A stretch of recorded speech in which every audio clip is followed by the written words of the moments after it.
Hello guys, welcome back. This is the last game I will be covering of the FIDE 2026 candidates tournament. I hope you enjoyed in my coverage of this amazing chess tournament. I tried to cover all the games which I found fascinating and enjoyable to watch, to analyze. So if you have something to say, you can leave it in the comments down below. We can all say and agree that Javoker Sindaro played amazing chess, and we can congratulate him that he won this tournament, which I believe is the hardest and most difficult tournament in chess. So I will be covering World Championship which will be in November between Javoker Sindaro and Gukesh Domarajo. So stay tuned for that. And if you enjoyed in my analysis, I would welcome you to hit that button so you don't miss any of my videos. But now we're going to check out the last game of this tournament, which I missed that the games which have been played in this tournament were very good, and it was a surprise that I think no games featured the Spanish the Rui Lopez opening, but you will see this game and you'll know what I am talking about. But before we check out the actual game, let's see the photo of the two players. Here we have a very nice photo. You can see Esipenko on the left side and Fabiano Caruana on the right side. So they are both in the position. Fabi is just making a move, so a really nice photo. So I hope you enjoy it, and now let's get straight to the action. Okay, here we go. We have Esipenko with the white pieces opened and started the game with e4. We have c5. Like I said earlier, I missed that some aggressive openings in this tournament, like the Nimzo Indian defense, much the Sicilian defense. I think 2 games were played in the Sicilian, and maybe some kind of King's Indian defense, maybe. Yeah, but we have knight f3 and developing d6 standard stuff. Now d4, c takes on d4, and knight takes on d4, knight to f6, putting pressure on the pawn. We have knight to c3, defending the pawn, and a6. So we have the Sicilian defense. Najdorf variation is on the board, and here in this position, many moves can be played. You can develop the bishop to c4 and later to b3. This is called Fischer-Sozin attack because Bobby Fischer played it most often. You can play for f3, you can play bishop to e3, f4, g5, even bishop to e2. But this move, which Esipenko played, queen to d3, was a surprise to me. I think he wanted to caught Fabi on guard. We have a g3 by Fabi, and now bishop to g5, nicely pinning this knight. Bishop to g7, Fabi goes for fianchetto, and he tries to castle kingside. We have castles queenside and castles kingside. So as you can see, opposite side castling. This will be a fight. White is going to attack on the king side, and black is going to attack on the queen side. Let's see what happens. We have bishop to e2 and knight to d6, developing the knight. And here, if you look closely at the engine bar, here the evaluation goes in black's favor, because this is not the right this is not the right approach. Here the engine wants f4, which thinks is the best line that white has, but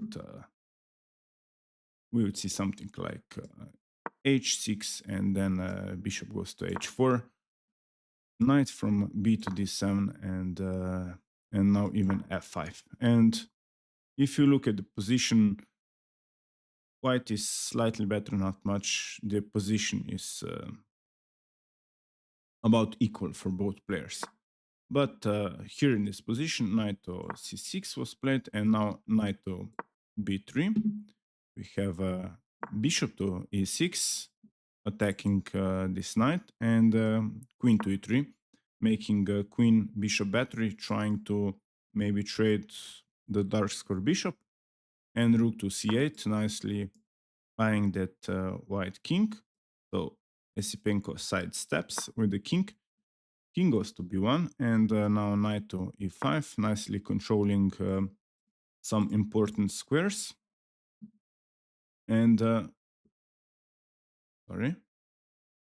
And now we have h3. So this is the first critical position where I'm going to ask you to pause the video and try to find the best continuation for black. What would you play in this position?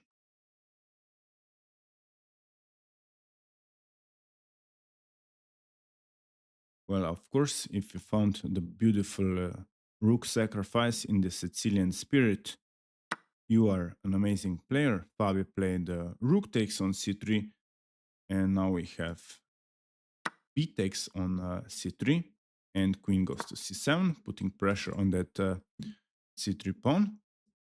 f4 by Esipenko, trying to kick out this knight from e to d7, and now rook to d4. Nicely controlling this d4 pawn, maybe preparing rook to c4 ideas, and b5 controlling that important c4 square.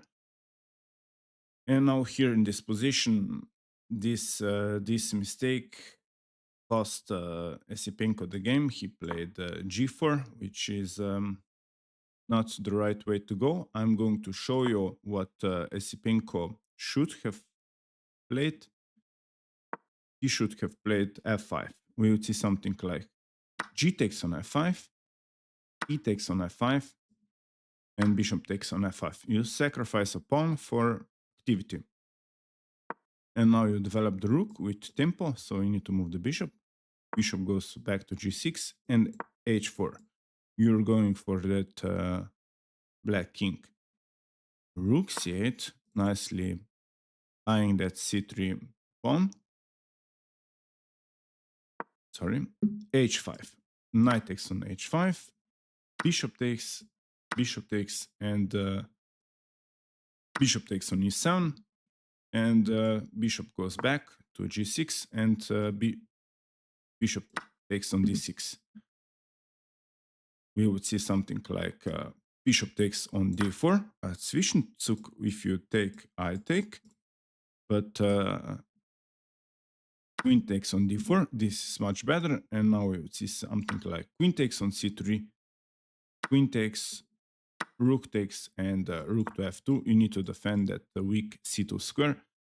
And if you look at the position closely, white would be struggling, black would be the one playing for a win, but I believe this is the best that Esipenko had. Let's see how Fabi punished this g4 move. He started with knight to b6. Where is the knight going? This knight is going to that juicy c4 square. We have f5 by Esipenko, and now bishop to c4, trying to exchange this important light square bishop, which is the only one who controls that c4 square. We have captures and captures, and now queen to e1, which is inaccuracy. a5, the idea is to play a4 and dislodge this knight. Bishop goes back to c1, trying to control those dark squares. Important a3 and b2 square. We have knight to d2. This knight is ready to jump to e5, or maybe to c5, or even to b6 and c4 square. So Fabi has got a lot of ideas with the knights. h4, trying to get some attack in on the king side, and rook to c8. As you can see, Fabi is putting a lot of pressure on that white king. We have f takes on g6, h takes on g6, and even h5. Esipenko is trying to attack to open the black king, but we have a4 by Fabi. H takes on g6, f takes on g6, and now e5, which is an inaccuracy. Here I was checking, but the best thing to do was to play knight a1, and we would see something like knight from c to e5, eyeing that g4 pawn. We have rook h3. You need to defend the weak c3 pawn because it was attacked twice by the rook and the queen. The knight has moved to e5. Knight takes on g4, and now a3, stopping any b4 ideas, and knight from d to f6, and now queen to e2, attacking this knight, defending the pawn and the c2, and we would see something like knight on e5. As you can see, those two knights are really annoying pieces. This would be the best that Esipenko had, but he played e5, and now knight from c takes on e5. We have knight a1, and queen goes to c6, eyeing that h1 rook. So if the queen moves from the first rank, the rook will get captured. We have rook h3 defending this c3 pawn, and now knight jumps to f6. g5, trying to dislodge the knight. Knight jumps to d5. Knight is eyeing that c3 square. Bishop defends, bishop d2, and rook goes to f8. A very nice move by Fabi. The point is that black needs to control this f3 square with so the knight. If the knight lands here, the game is over. This is the plan. This is the last nail in Esipenko's coffin. So we have rook from d to h4. Esipenko goes all out and tries to maybe somehow checkmate the black king. Rook to f3, a very nice move by Fabi, and king to c1. Queen d7, nicely eyeing that rook and preparing probably queen to f5 and then f1 idea. And here queen h1 was played, which is the last inaccuracy in the game. I'm going to show you one interesting option here. If we could see something like queen e4, the idea is to attack this knight, which would come with check. So let's say, for example, if black takes the rook here, this is not the right approach because we would see something like queen takes on d5. And now what do you play here with black? you need to block with the knight. This is the best approach, but we would see something like rook f4. Black is putting some pressure on that knight, so e6 needs to be played, and now queen goes to a8 with check, king goes to a7, h7, and queen to g2. And black would be much better, as you can see, but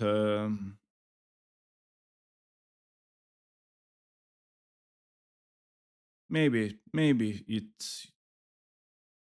this would be, maybe Esipenko would give Fabi some problems with this queen e4 move, but I think Fabi would have won it. Here we have queen to h1, and now queen to f5 was played, and here Esipenko tried sacking his rook, some mating ideas, but rook h8, bishop takes rook, rook takes the bishop, and Fabi played king to f7. Now you'll see how the king will escape. Queen delivers check on h7, king goes to e6, and queen check on g8. Now blocking with the queen on f7, and queen delivers check on d8 square. Knight jumps to d7, and rook h2, trying to get e2 check. And now rook check, and king to b2, and now knight to b6. And it was also in this position that Esipenko resigned the game, because there is no point of playing this. I can show you one line. Let's say, for example, your queen is hanging, so if you give a check, the king can go to f5 square. And now the question is, what do you play here? You need to save your queen. If you play, let's say, for example, queen to c6, black has got knight to c4. This is with check. The pawn is nicely covering b3 square. The knight is nicely covering the a3 square, and the rook is nicely covering this this file. So you would need to give up the queen, and this is it. So this is there is no defense in this position. So yeah, this was the last game of the FIDE Candidates Tournament 2026. I really hope you enjoy it, and like I said, feel free to subscribe to my channel for more chess action to come. And you can send me your games and get featured in Learn from Beginners if you like the series. So we will see you soon. Have a good day and enjoy. Goodbye.